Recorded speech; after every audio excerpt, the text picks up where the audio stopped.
हर हर महादेव। श्री शिवाय नमस्तुभ्यम। 8वें अध्याय में हमने सुनी थी बुधवार और बृहस्पतिवार की व्रत कथा। आज 9वें अध्याय में सुनेंगे शुक्रवार की व्रत की कथा।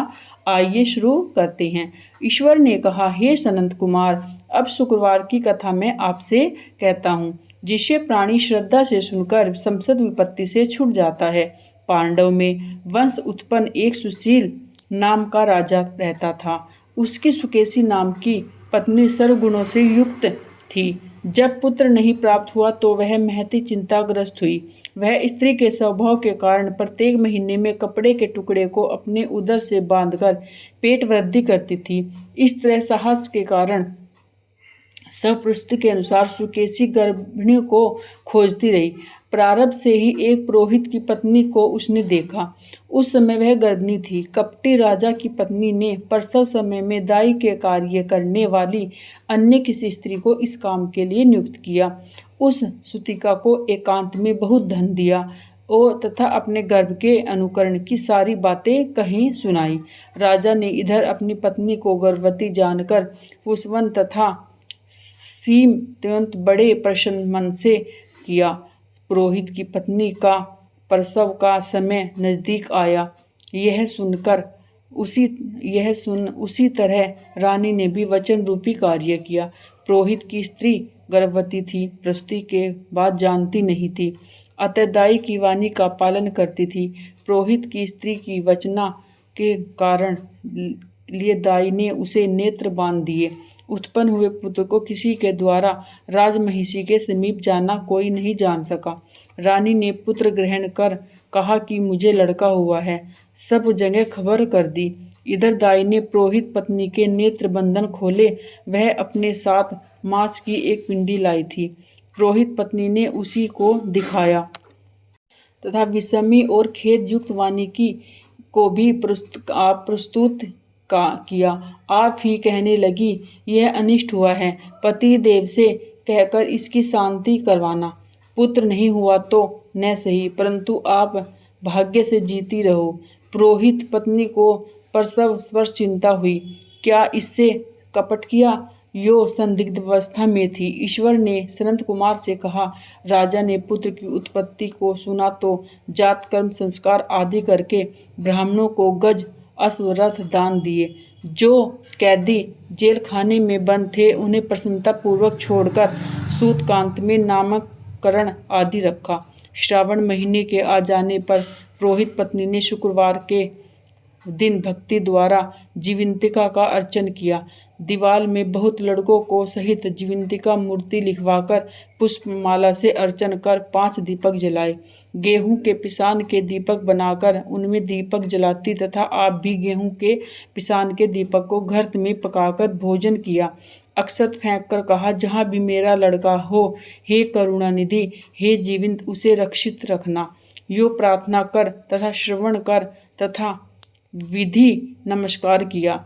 जीवंतिका के प्रसाद से बालक दीर्घायु हुआ। उस रोज से जीवंतिका देवी उस पुत्र की मार्त गौरव से रात दिन रक्षा करने लगी।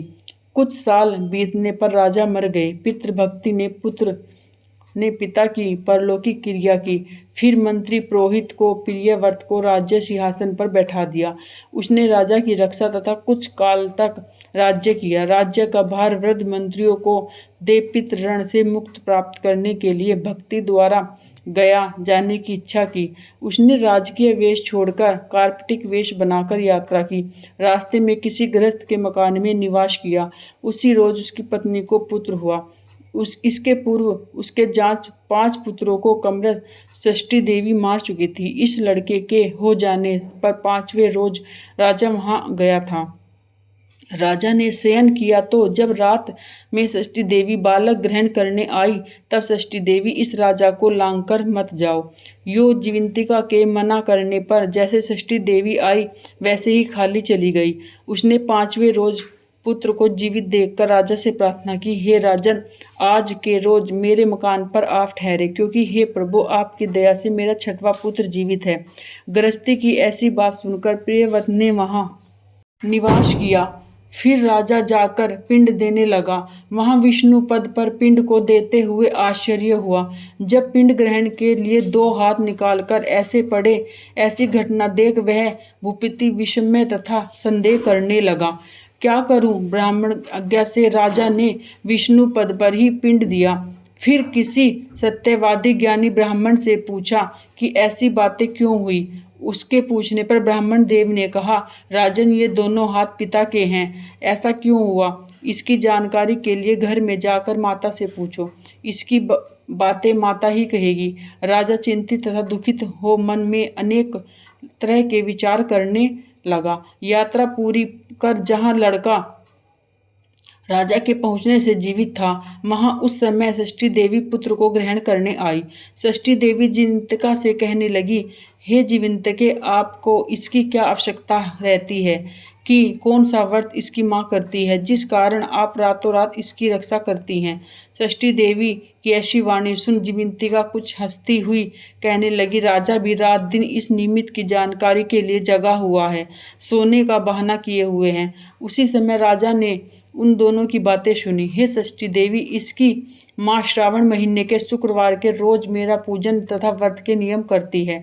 उसी नियम के को मैं आपसे कहती हूँ। उसकी माँ हरे वर्ण का कपड़ा तथा चोली नहीं ग्रहण करती और हरे वर्ण की कांच की बनी चूड़ी भी अपने हाथों से ग्रहण नहीं करती।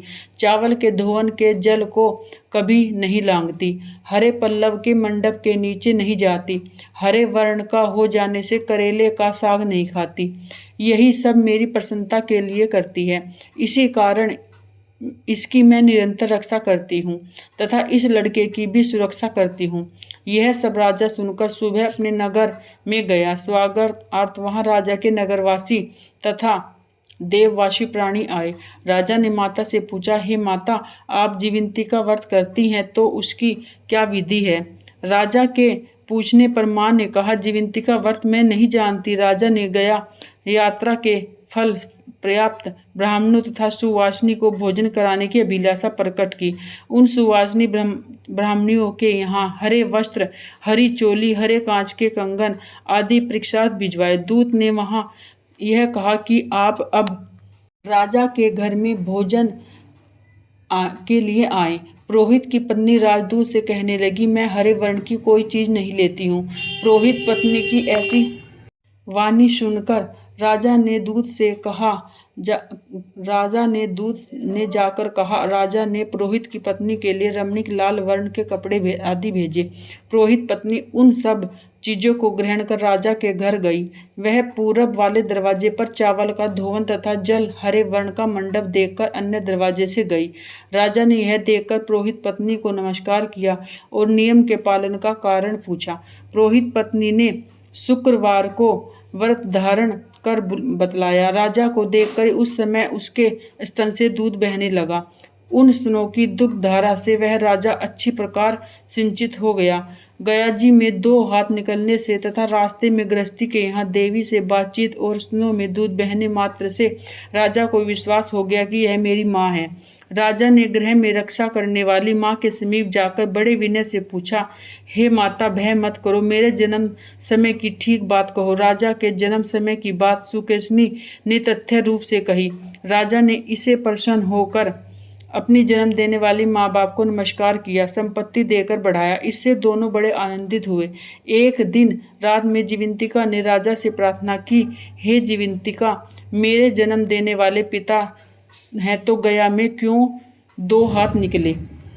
उसी समय स्वप्न में देवी ने संशय नाश कर देने वाली वाणी से कहा, हे राजन, मैंने तुझे केवल विश्वास दिलाने के लिए ऐसी माया की थी, इससे संदेह मत करो। शिव ने सनंत कुमार से कहा, हे सनंत कुमार, यह श्रवण महीने के शुक्रवार व्रत के सारे महत्व को मैंने आपसे कहा है। इस व्रत करने से मात्र प्राणी सब इच्छाओं को पूर्ण कर लेता है।